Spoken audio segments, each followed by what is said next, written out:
तो सुबह सुबह का मौसम था। हमारी माताजी पूजा वाला बर्तन धो रही थी और नेहा की गोदी में था छोटा भीम, जो अभी अभी सोकर उठा था। अच्छा है, एकदम बाप के नक्शे कदम पर चल रहा है। हाँ, लेकिन बाप ने बबूल से नीम से दांत साफ किए, लेकिन कभी उंगली से वो दांत साफ नहीं किए जो अभी तक आए भी नहीं है।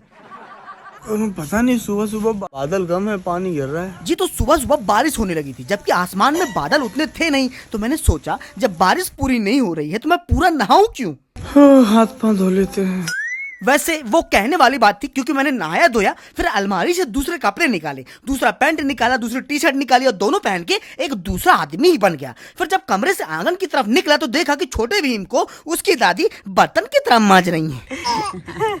अब आप ये बताइए कि इतनी भारी गर्मी में कोई कांप सकता है क्या? नहीं कांप सकता ना। इसका मतलब छोटे भीम के अंदर एक बड़ा एक्टर छुपा हुआ है। आप भी देखिए। ठंडी है नहीं और कर रहा है। या पापा डरने का नहीं, एक्टिंग है। मैं बाबूराव का बड़ा भाई बेकाबूराव। एकदम सही नाम ढूंढा है, बेकाबूराव, क्योंकि तुमको काबू करना बिल्कुल भी आसान नहीं है। तो मेरी मम्मी की सर को फुटबॉल समझ के छोटे भीम ने उनको एक हेडर मारा और फिर बोला, पिताजी आप भी आओ, अगर आपके अंदर दम है तो। लेकिन मेरे पास दम नहीं था, क्योंकि मेरे पास एक काम था। पास वाली चक्की में जाके गेहूं पिसवा के लाना था। पुरानी टी शर्ट इसमें लग जाएगा, गेहूं पूरा गंदी हो जाएगी। ठीक है, लाओ तो जल्दी, तो मेरे पास टाइम नहीं है फिर ज्यादा। बिल्कुल सही बात कह रहा है ये। इसके पास टाइम ज्यादा नहीं है, क्योंकि इसको संयुक्त राष्ट्र के देशों की बैठक में जाना है। अरे नहीं, देशों की बैठक में तो नहीं जाना था, लेकिन अगर मेरे पास कोई काम नहीं होगा तो आराम से घर के सोफे में तो बैठूंगा। पर अभी तो मुझे जाना था गेहूं पिसवाने, इसीलिए नेहा ने मुझसे कहा था कि ये टी शर्ट बदल लो, क्योंकि जब गेहूं आटा बन जाएगा तो मेरी टी शर्ट पे उसी की तरह चिपक जाएगा।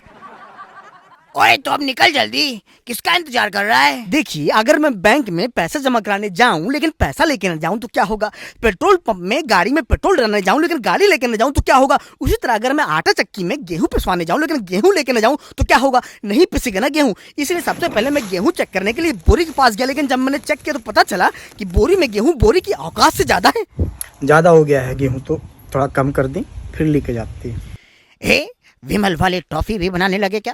भैया, मुंह में विमल नहीं है, टॉफी है जो कि मैं चूस रहा था। तभी नेहा बोरी से गेहूं कम करने के लिए एक तसला लेके आई। अब मैं बोरी से गेहूं कम ही कर रहा था, तभी मुझे ध्यान में आया कि अगर गेहूं अपने आगे मैं जोड़ दिया और बोले मैं गेहूं, कितना अजीब लगेगा ना। मैं ऊपर से इसके मुसबा की लेडी हटाया था। तो अभी रखे में रख दिए होंगे, खाने गए होंगे तो। अब देखिए, मुझे नहीं पता कि आप लोग मुसबा की लेडी का मतलब समझे कि नहीं समझे, क्योंकि मुसबा को हमारे यहाँ कहते हैं चूहा और लेडी मतलब होता टट्टी। तो मुसबा की लेडी मुझे गेहूं के ऊपर दिखाई दी थी, या फिर हो सकता है कि मुझे भ्रम रहा हो, गेहूं का दाना ही काला रहा हो। तो अभी तक तो मुझे जाना था गेहूं पिसवाने, लेकिन अब मेरा साला तैयार हो गया था गेहूं ले जाने के लिए। पहले बोली कि जाना है, फिर बोल रही कि मैं नहीं जाऊंगा, अब ये बस जाएगा। पर दोस्तों, इसको फ्री में फ्री नहीं किया गया था। दूसरा काम पकड़ाने के लिए इसकी बीवी वहीं पर खड़ी थी। मार्केट जाने का टाइम नहीं है हमारे टाइम। देखिए, हमारी बीवी हमको बाजार ले जाने के लिए फुल प्लानिंग में थी, क्योंकि आने वाले दिनों में छोटे भीम के लिए एक फंक्शन होने वाला था, तो उसी के लिए कुछ कपड़े वपड़े खरीदने थे।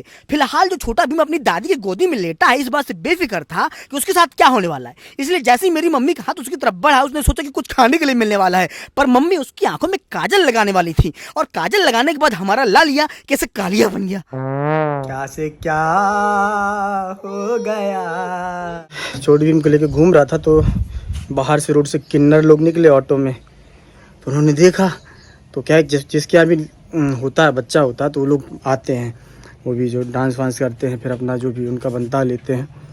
तो एक बार लेके जा चुके हैं, वो एक ही बार लेते हैं। तो इन लोग ने सोचा वो यहाँ नहीं आया है, तो दूर से एक किन्नर करता है ऑटो में, हे वो नया लड़का। ऑटो वाला आगे निकल गया तो ताली बजा के बोलते हैं, अरे रुक। वैसे आए तो नहीं लौट के, हो सकता है कि मोहल्ले से लौटेंगे तो यहाँ आएंगे। तो छोटे भीम को घुमाने के बाद अब मैं जा रहा था अपने भीम को घुमाने के लिए, यानी कि नेहा तैयार थी बाजार जाने को। तो बाजार पहुंचते ही सबसे पहले हमने लिया ये पीला पीला सूट, कुर्ता, कोटी, जो भी बोलते हैं उसको। इसके बाद एक और कपड़ा देखा, लेकिन लिया नहीं, क्योंकि मैंने दुकान में और भी कपड़े टंगे हुए देख लिए थे। तो इससे पहले कि नेहा भी उनको देखे, मैं वहां से जल्दी उसको लेकर निकल आया। कपड़ों की दुकान से सीधे मटकों की दुकान पे। छोटे भीम के लिए मटका लेना है क्या? नहीं, मटका तो सबके लिए लेना था ना, गरम गरम मौसम में ठंडा ठंडा पानी जो पीना है। तो मटका लेने के बाद हम लोग घर लौट आए, और छोटे भीम के लिए बाजार से जो एक और आइटम लिया था, यानी कि टोपी, वो पहना के हमने छोटे भीम को देखा, और देखा कि कितना टिप टॉप लगता है वो। अरे भैया, छोटा भीम तो बहुत अच्छा लग रहा है, लेकिन तुम लोग ये बैकग्राउंड में ओई पोई क्या कर रहे हो? हाय। अरे भैया वो उई पुई नहीं है, हम लोग का म्यूजिक है जो छोटे भीम को देख के ही बजने लगता है। हरे कृष्ण कृष्ण कृष्ण हरे हरे